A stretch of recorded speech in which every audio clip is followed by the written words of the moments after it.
Hello everyone, welcome back to my channel. My name's Ran. In this channel, I share knowledge and practical techniques on trauma healing and mental health conditions like eating disorder, bipolar disorder, depression, and anxiety.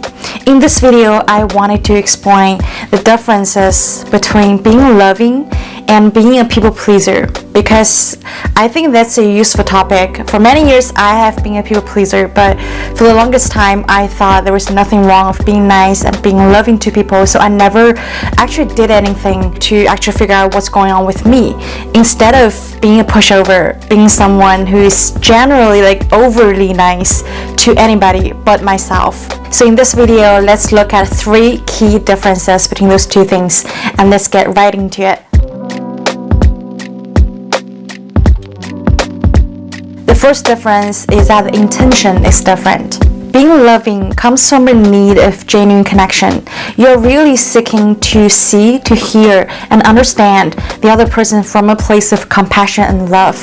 This is built on one foundation, that you feel good and complete yourself. You're not saying things or doing things to manipulate the other person to give you what you need, because you're not seeking to use people. You're not seeking to need anything in return from the other person. So treating others well with love is an extension of your feelings towards yourself, of your self-respect, of your self-love, and it comes from a place of authentic self, a relaxed version of yourself. You're not being this uptight place. You're not really thinking about, well, how should I say something to get someone to respond me in a certain way. You're not concerned about that. You're meeting the other person from a place of authentic self, and you're looking to build this nourishing relationship, this reciprocal and healthy relationship, which is gonna be mutually beneficial, the key determining factor of a quality life.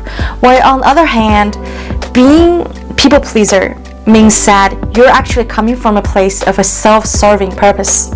You're trying to do something for yourself. You're trying to feel good for yourself, and you actually are not coming from a place of, I want others to feel good too. You're mainly focused and obsessed about your needs. You're using seemingly altruistic behaviors to manipulate others and to give you this validation, this recognition, and approval that you're lacking at core. You're actually using others as a tool. You don't really care who the other person is, but you use others as a tool to give you what you need, to compensate for what you're lacking. This feeling of good, because you yourself are not sure if you're good enough, if you're validated as a legitimate person to live on this planet, you are not sure. And you're not really seeking to understand, to hear, and to be there for another person. If not for the purpose of yourself, you're not really caring about, well, if they're happy, if they're sad, what I should do to make them feel better about themselves, without regarding to yourself. So this typical example could be like, a few years ago at my job, my leader, she's leaving for a better position at another company. And I really loved her to a degree that's unhealthy, because I potentially see her as a mother figure, as a caring and gentle, loving mother figure, and which is exactly what I needed at the time, but I wasn't aware of the projection that I projected onto her. So when she was leaving, I was sad, of course, and I was so sad, and I just wasn't sure that how I'm gonna deal with my life. I cried a lot, and I did a lot of nice things and sweet things for her, so that somehow, possibly, I could alter her decision to leave, so that she could stay and still be this loving and kind mother to me somehow, and I was being very selfish because I wanted to please her so that she could change her decision. But one of my coworkers, she was like, well, we should be happy for her. We should be happy for our leader, because she's heading to some place that does her way better than this job does. And she deserves to have a happy life. She deserves to go somewhere that really serves her, instead of being trapped here that doesn't suit her and make her happy, even though we're all sad to see her go. And that was the awakening moment for me, because I realized there's key differences between our behaviors. She really ceased to understand her, but I wasn't. I was just thinking, well, what am I gonna do without you? So I wanted you to stay. I wanted to be nice to you so that you could stay. So this is the fundamental difference. The intention is different of being loving and being a people pleaser. The second thing is that the degree of authenticity is different. Because being loving comes from a place of positive self-regard. It's a direct extension of how you treat yourself, right?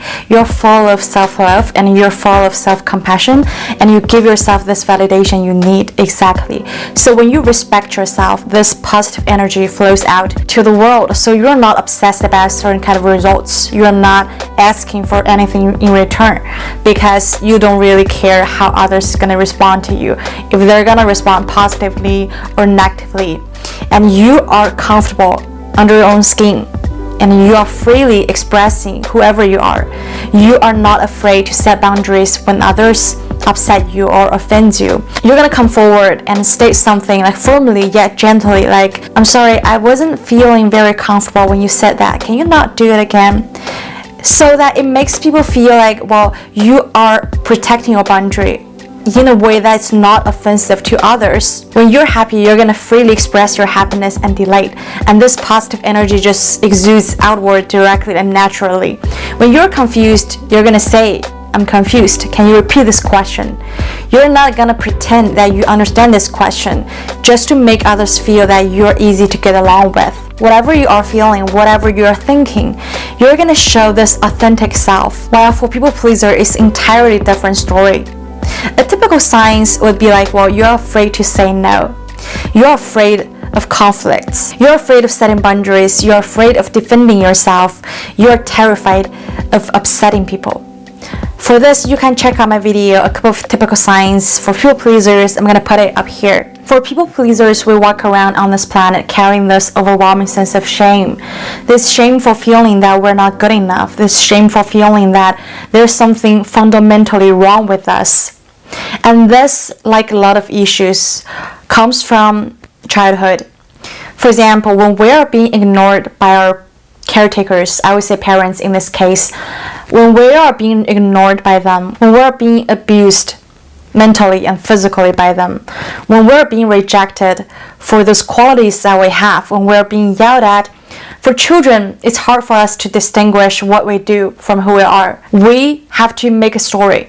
We have to believe that, well, if you don't give this attention to me, if you are refusing to take care of me, if you are refusing to be caring and gentle for me, it must mean that there's something wrong with me. So children, we grew up as adults who carry this overwhelming sense of shame.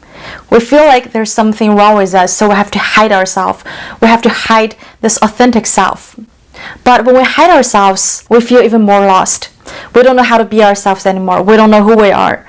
We don't trust our feelings. We don't trust our thoughts. We think it's crazy, it's abnormal to feel how we feel, to think how we think, and to behave the way we do. We go miles to hide who we are because we believe the true self, this authentic self, does not deserve to be loved.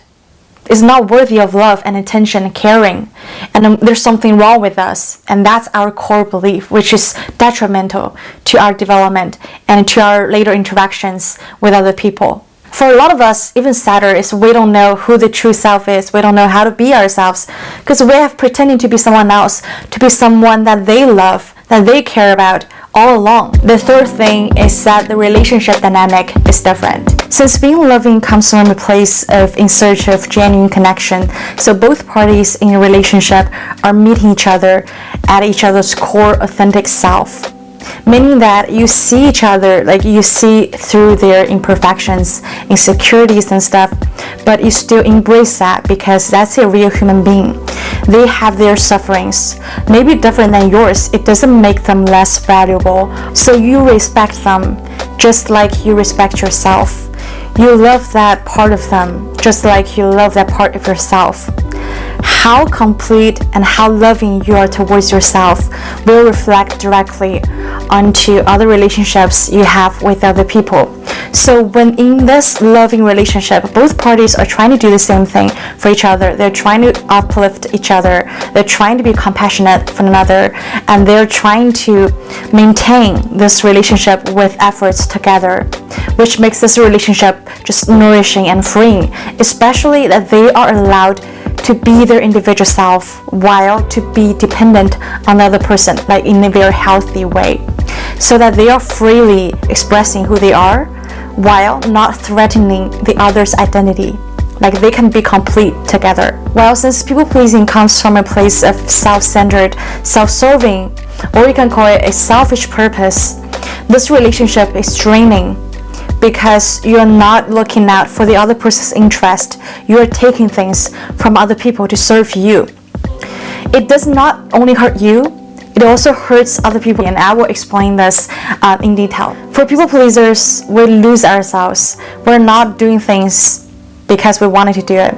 We do things because we think we're gonna get results, we're gonna get positive feedback from others. We say things not because we're thinking about it. We say things because we think it's gonna manipulate people to give us what we need, what we lack. When other people take advantage of us, when other people take us for granted, when they humiliate us, when they disrespect us, when they violate our boundaries, we let them do that. We hate ourselves for letting them do that, but we would allow it. And when we allow it, we know deep down we're betraying our self-integrity. And that just creates a vicious cycle of low self-esteem. When I say that other people in this relationship is suffering, you might get confused. They are being served. We never said no to them, and how could they be harmed?